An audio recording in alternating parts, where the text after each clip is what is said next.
نحمده ونصلي على رسوله الكريم. أعوذ بالله السميع العليم من الشيطان الرجيم من همزه ونفخه ونفسه.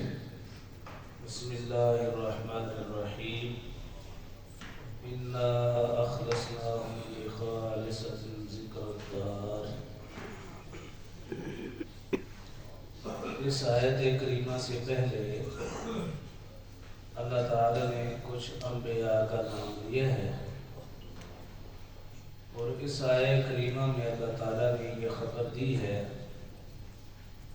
کہ ہم نے اپنے ان بندوں کو خالص کر دیا آخرت کی یاد کے لیے۔ اس میں تو کوئی شک نہیں ہے کہ ایک نبی کی زندگی میں اس کی ساری محنت اور کاوش کا محور اور مرکز جو ہے وہ آخرت کی کامیابی ہوتی ہے۔ نبی پاک صلی اللہ علیہ وسلم کے غرفہ مبارکہ میں سیدنا عمر فاروق رضی اللہ تعالی عنہ ایک دفعہ تشریف لائے تو یوں منظر بیان فرماتے ہیں کہ آپ کے مکان کی چھت صرف اتنی اونچی اور بلند تھی کہ اس کمرے اور غرفے کے اندر کھڑا ہوا شخص اگر اپنے ہاتھ کو بلند کرے تو اس کا ہاتھ اس کمرے کی چھت کو لگ جائے۔ چھڑیوں کی اور درختوں کے پتوں کی چھت۔ پیارے پیغمبر صلی اللہ علیہ وسلم قمیص اور کرتا اتارے بغیر بستر بچھے ہوئے چارپائی پر لیٹے تھے،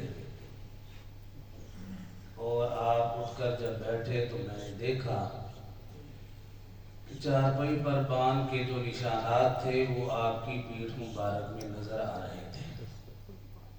میں نے عرض کی اللہ کے رسول صلی اللہ علیہ وسلم، یہ کیسر اور کسرا کس قدر تعیش کی اور آرام کی زندگی میں ہیں، تو اگر آپ پسند فرمائے اور حکم دیں تو ہم آپ کے لیے کوئی ایسا بندوبست فرما دیں۔ تو آپ نے ایک ہی بات ارشاد فرمائی، فرمایا ہے عمر رضی اللہ تعالی عنہ، مالی ولد دنیا، میرا دنیا سے کیا تعلق۔ حدیث میں آتا ہے آپ صلی اللہ علیہ وسلم صحابہ میں سے کسی ایک صحابی کے مکان سے گزرے، وہ اس کی مرمت اور تعمیراتی کچھ کام کر رہے تھے۔ تو آپ نے پوچھا یہ کیا کر رہے ہو؟ کہنے لگے کہ اس میں ذرا کمزوری آ گئی ہے، اس کو صحیح کر رہے ہیں، اس کو مضبوط بنا رہے ہیں، پختہ کر رہے ہیں۔ آپ نے فرمایا والامر اعجل منہ، تم اس کو پختہ کر رہے ہو کہ اس میں 50 سال ہمارے گزر جائیں، 100 سال گزر جائیں۔ فرمایا کہ معاملہ تو اس سے بہت جلد آ جانے والا ہے، یعنی سما 100 برس کا اور پل کی خبر نہیں۔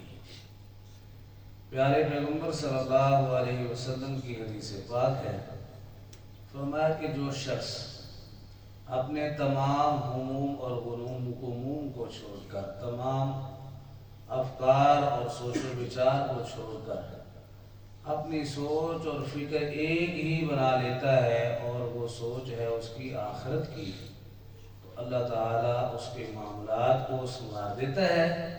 وَآتَتْهُ الدُّنْيَا وَهِيَ رَاغِمَةٌ، اور دنیا منتشر الخیال ہو کر، مختلف الخیال ہو کر دنیا کے پیچھے مارے پھرتے ہیں، اور دنیا جناب والا ان کے ہاتھ میں آنے کا نام نہیں لیتی۔ فرمایا کہ جب بندہ اپنی سوچ آخرت کو بہتر کرنے کی کر لیتا ہے تو دنیا اس کے پاس خود ذلیل ہو کر آ جاتی ہے، دنیا پھر اس کے پیچھے چلتی ہے، دنیا جو ہے وہ خود بخود اللہ اس کو عطا فرما دیتے ہیں۔ قرآن پاک میں اللہ تعالیٰ نے ایک بڑا سنہری اصول ذکر فرمایا ہے، فرمایا فَأَمَّا مَنْ خَافَ مَقَامَ رَبِّهِ وَنَهَى النَّفْسَ عَنِ الْهَوَىٰ فَإِنَّ الْجَنَّةَ هِيَ الْمَأْوَىٰ۔ اس دنیا میں رہنا ہے تو یہ جو خواہشات نفس ہے نا، ان کو دبا کر رہنا ہے، ان کو کنٹرول کر کے رہنا ہے، اپنی منمانی کی زندگی نہیں گزارنی، اس دنیا میں رہتے ہوئے اللہ کی منمانی پہ چلنا ہے، خواہش نفس کو دبانا ہے، اس پر کنٹرول کرنا ہے۔ نتیجہ کیا نکلے گا کہ جب آپ اس دنیا میں رہ کر اللہ کی مرضی پر چلیں گے، اللہ کی منمانی پر چلیں گے، تو پھر روز قیامت اللہ ایسے لوگوں کو جنت کا داخلہ دینے کے بعد ارشاد فرمائیں گے کہ میرے بندے، دنیا کے اندر تو نے میری خواہش کا خیال رکھا، میری خواہش کے مطابق چلا، اب جنت میں تیری خواہش چلے گی، اب جنت میں تو جو مانگے گا تجھے ملے گا۔ وَلَكُمْ فِيهَا مَا تَشْتَهِي أَنفُسُكُمْ وَلَكُمْ فِيهَا مَا تَدَّعُونَ۔ حدیث میں بھی آتا ہے، اللہ کے نبی نے فرمایا کہ اللہ فرمائیں گے یا ابن آدم تمنا، او میرے بندے تمنا کر، او میرے بندے خواہش پیدا کر، اے میرے بندے آرزو کر، مانگ تو میں دیتا چلا جاؤں۔ اس لیے میرے بھائیو، اپنی دنیا کی فکر کے ساتھ ساتھ کہیں زیادہ ہمیں اپنی آخرت کی فکر بھی کرنی چاہیے۔